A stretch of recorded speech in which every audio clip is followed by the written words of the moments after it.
সম্মানিত দর্শক মণ্ডলী, আসসালামু আলাইকুম রাহমাতুল্লাহ। বরাবরের মতোই আমাদের চ্যানেলে আপনাকে স্বাগতম। আশা করছি মহান আল্লাহ পাকের অশেষ রহমতে সবাই ভালো আছেন। খুবই গুরুত্বপূর্ণ একটি ভিডিও আপনাদের সাথে শেয়ার করব, তাই আশা করব ভিডিওটি না টেনে পুরোপুরিভাবে দেখবেন। সুবহানাল্লাহ, আল্লাহু আকবার। এবার টাঙ্গাইলে 100 কোটি টাকা ব্যয়ে তৈরি 201 গম্বুজওয়ালা পৃথিবীর দ্বিতীয় বৃহত্তম মসজিদে আসছেন কাবার ইমাম।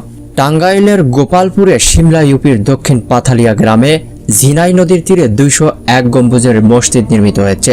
মুক্তিযোদ্ধা রফিকুল ইসলাম কল্যাণ ট্রাস্টের উদ্যোগে মসজিদটির নির্মাণ কাজ 2013 সালের জানুয়ারি মাসে শুরু করা হয়।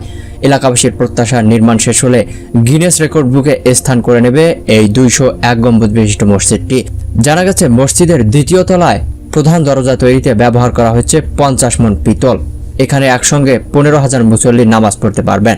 দ্বিতল বিশিষ্ট এই মসজিদটি নির্মাণে ব্যবহৃত হচ্ছে বিভিন্ন ধরনের উন্নত মানের টাইলস, যা মিশর থেকে আনা হয়েছে। মসজিদের ভেতরের দেয়ালের চারদিকে এক সারি টাইলস লাগানো হয়েছে, যাতে খণ্ড খণ্ড করে পুরো পবিত্র কোরআন লিপিবদ্ধ হয়েছে। মিহরাবের পাশে লাশ রাখার জন্য হিমাগার তৈরি করা হয়েছে। প্রায় 15 বিঘা জমির উপর নির্মাণাধীন এই মসজিদটি সম্পূর্ণ শীতাতাপ নিয়ন্ত্রিত হলেও এতে সহস্রাধিক বৈদ্যুতিক পাখা যুক্ত করা হবে। মসজিদের দৈর্ঘ্য ও প্রস্থ 144 ফুট করে। দৃষ্টিনন্দন মসজিদটি ছাদের মূল গম্বুজের উচ্চতা 81 ফুট। এই গম্বুজের চারপাশ ঘিরে 17 ফুট উচ্চতার আরো 200টি গম্বুজ তৈরি করা হয়েছে। মসজিদের চার কোণায় রয়েছে 101 ফুট উঁচু 4টি মিনার। এছাড়া 81 ফুট উচ্চতার আরো 4টি মিনার পাশাপাশি স্থাপন করা হয়েছে। মসজিদটির উত্তর পশ্চিম দিকে একটি 6 তলা বিশিষ্ট ভবন নির্মাণ করা হচ্ছে।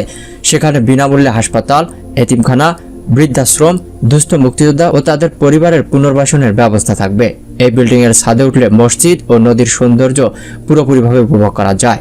চলতি মহামারীর কারণে বেশ কিছুদিন মসজিদটি বন্ধ করে রাখা হয়েছিল, আবার তা চালু করা হয়েছে এবং যথারীতি নামাজও আদায় করা হচ্ছে। এখন প্রতিনিয়তই মসজিদের সৌন্দর্য উপভোগ করতে অনেক মানুষ দূর দূরান্ত থেকে ছুটে আসছেন এই মসজিদটি দেখতে।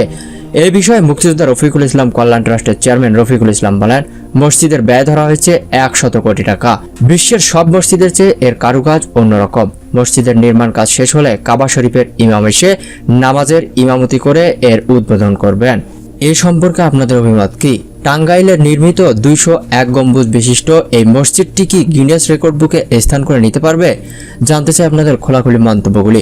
অবশ্যই আপনাদের গুরুত্বপূর্ণ মন্তব্যগুলি আমাদের ভিডিওর কমেন্ট বক্সে জানাবেন। ধন্যবাদ। দেখা হবে পরবর্তী ভিডিওতে ইনশাআল্লাহ।